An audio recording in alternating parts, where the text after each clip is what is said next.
Assalamu alaikum. So yes, as you could tell by the title, this video is going to be focused on XABI Alonso, but as well as this game, Barcelona against PSG. Now look, I usually talk about Real Madrid in this channel, if not, maybe something like a big match or a trendy topic, whatever it may be. If it's not Real Madrid, of course.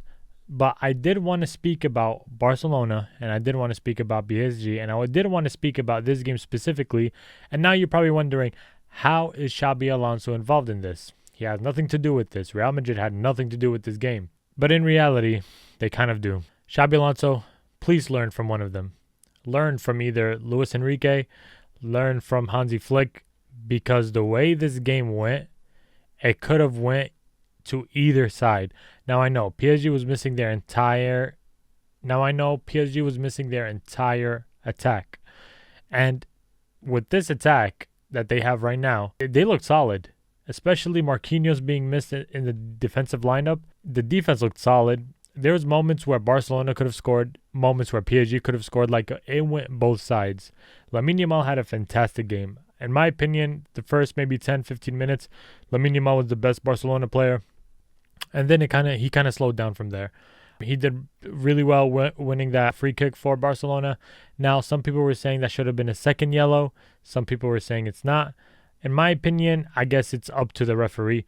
I could see it playing in both ways because it looked like a challenge that was near the box, right? He could have denied Lamine Yamal from possibly scoring and taking the lead. So it could have been a red card, honestly, like a second yellow. But at the same time, the referee saw that he was actually trying to go for the ball, that it was just a regular foul that Nuno Mendes messed up on and gave away a foul. So I guess it all depends on the referee. Something that amazed me was the way PSG was breaking that high line and the way Barcelona was breaking that pressing from PSG. Now, towards, I guess, the end of the second half, maybe in the middle of the second half, PSG was pressing a lot and winning the ball, and Barcelona couldn't break them through their pressing. So when Barcelona was pressing, PSG was really breaking their pressing with ease.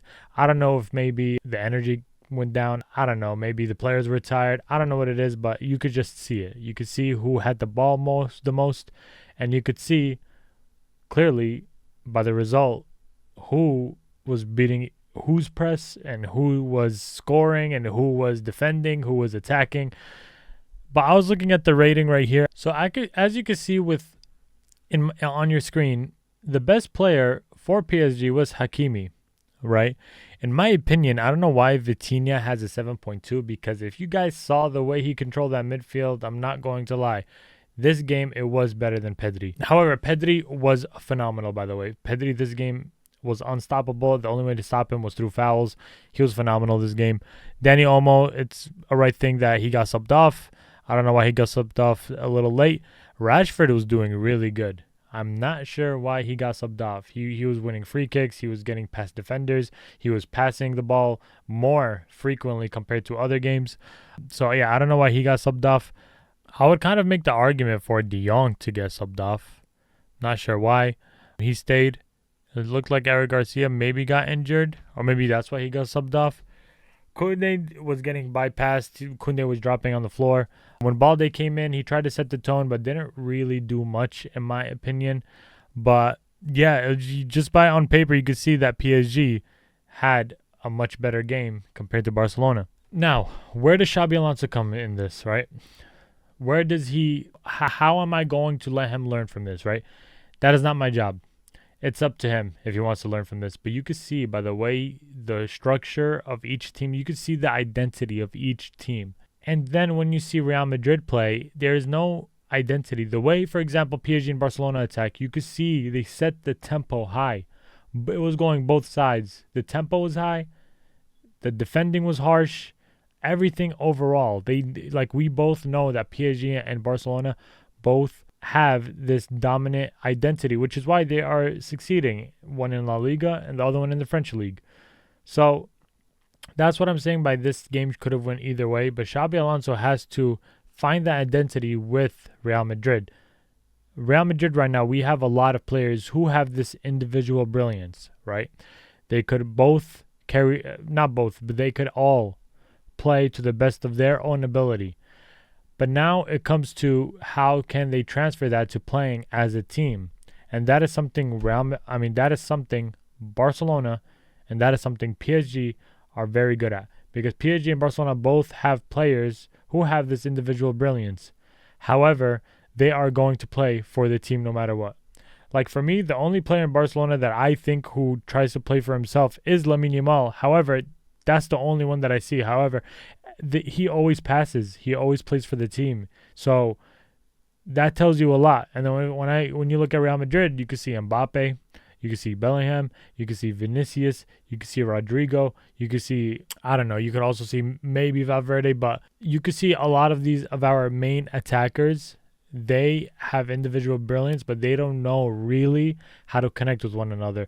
And I think that is what XABI Alonso has to focus on, because if XABI Alonso cannot get this team to work together to the point where they could press together, right, which I think they're doing very well, if they can't keep the tempo high, if they can't pass to one another, if they can't have chemistry with one another, we are not going to succeed this season. This is the reason why we got this new manager. It's because to feed us his ideology, no? That is how a team succeeds. When Luis Enrique joined PSG, he gave his ideology to his players, and you can see how well they're responding to that. But so far, Real Madrid has been doing good, but not against clubs that we know. That's why when a video is going to drop about my Villarreal and Real Madrid match preview, you're going to see that I'm going to say that is their biggest test. I'm probably going to start the video off saying this is Real Madrid's biggest test, because Villarreal is number 3 right now. And if we lose to them, now we're going to be number 3. So Real Madrid really has to lock in. And I'm not saying this, by the way, I'm not even saying that this is only XABI Alonso. Everybody has to learn from other great teams. And I'm not just talking about PSG and Barcelona. Look at Liverpool. Look at Bayern Munich. Look at all these other clubs that are succeeding. Look at the way they're playing. Everybody has to learn and do better than them. But Real Madrid kind of wants to stick to their system, like the way they played it, for example, against Atletico Madrid, or even sometimes other clubs. It reminds me of when we were under Carlo Ancelotti. So XABI Alonso really got to put in this identity and give this team a system, give this team a proper structure that has an identity for them to keep the tempo high, because they always attack slow, Real Madrid.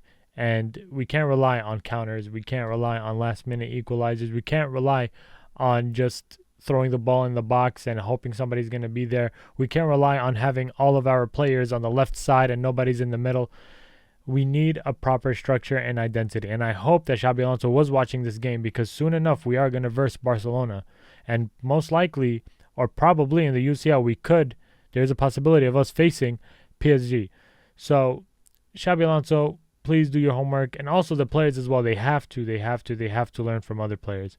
Now, let me know what you guys think about this match as a whole. I enjoyed watching this match. I love watching PSG games. Barcelona games are always entertaining. Even though they're our rival, I still admire the way Hansi Flick installed his ideology with this team and installed the system that now is being feared by Europe. So it's always good to be honest. It's always good to see it from that perspective.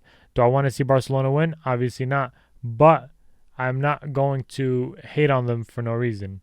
I don't want to see them win in the league, because obviously they're our biggest rivals and we want to get more points than them. In the Champions League, I don't really mind if they win or if they lose, because there's a less chance of us facing them until we reach the final.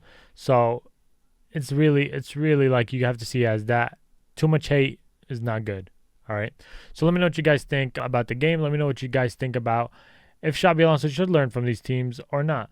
I'm not saying to steal anybody's identity, by the way. That's not what I'm saying. I'm not saying to go ahead and do offside traps. That's not what I'm saying.